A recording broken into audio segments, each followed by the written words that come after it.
gusto ko masabi lahat yung nandito sa loob ng puso ko, ma'am.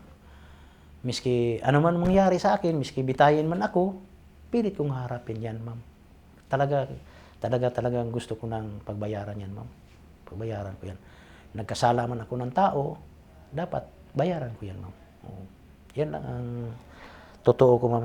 Kaya nga pumunta ako dito. Matanda na ako, ma'am. Gusto ko nang ang pagkakamali ko, itama ko, ma'am. Siyempre, lumapit ako ng simbahan, nagsisisi na din ako, kung ano ang kuwan ko. Kung ano man ang mga pagbintang sa akin, pagsira ng buhay ko, mali yan sila, ma'am. Mali yan sila. Sinasabi ko lang ang totoo, na totoo. Tumabaho ako, pumatay ng tao, dahil sa utos nila sa akin. Yan lang ang sasabihin ko. Yan lang ang sasabihin ko. Pumunta lang ako dito, ma'am, para magkaroon naman ng hustisya. Saan ba ako lalapit? Kung lumapit ka sa Davao City, walang hustisya. Kung lumapit ka ng pulis ng Davao City, kakatayin ka rin. Kung lumapit ka ng korte ng Davao, sa kanila rin. Wala ka, miski saan ka magpunta. Wala kang mapupuntahan doon. Kaya nga, umiskip ako. Tumago ako ng mga ibang lugar. Kinukuha nila yun. Kung talaga bang nag-utos si Mayor Duterte, talagang nag-utos. Yung tulad kang Barsabal, yung 1993.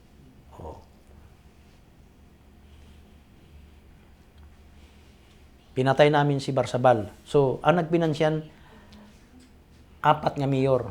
Sila ang nagpinansyan para nagbigay ng pabuya para mapatay si Barsabal. Ito naman si Barsabal, ma'am. May grupo ito ng Remnant of Family of God. Yung religious group, ma'am. Pero tinatawag yun yung mga parang Rizalian. Rizalian.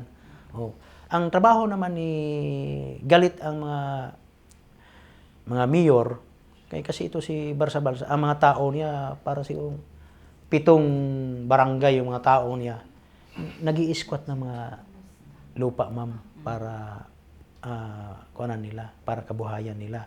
Yan talaga yung pinagalit nila, ang Barsabal.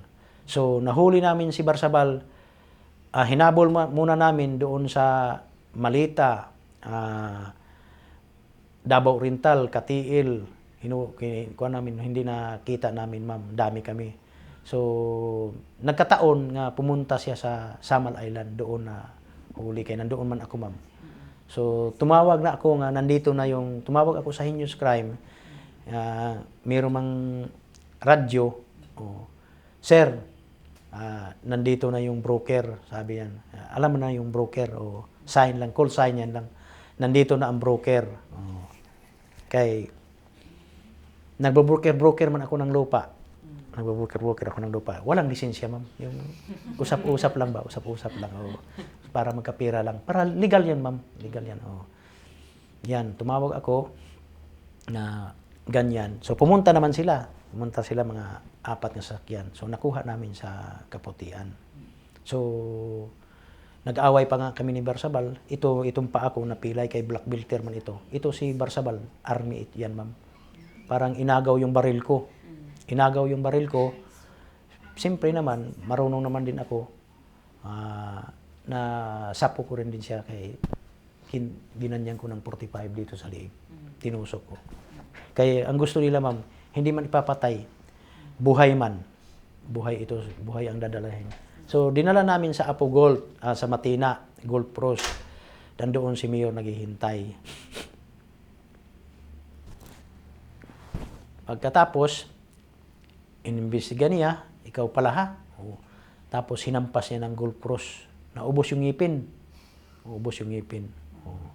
Pagkatapos, dinala na sa MAA, doon na pinatay, ma'am.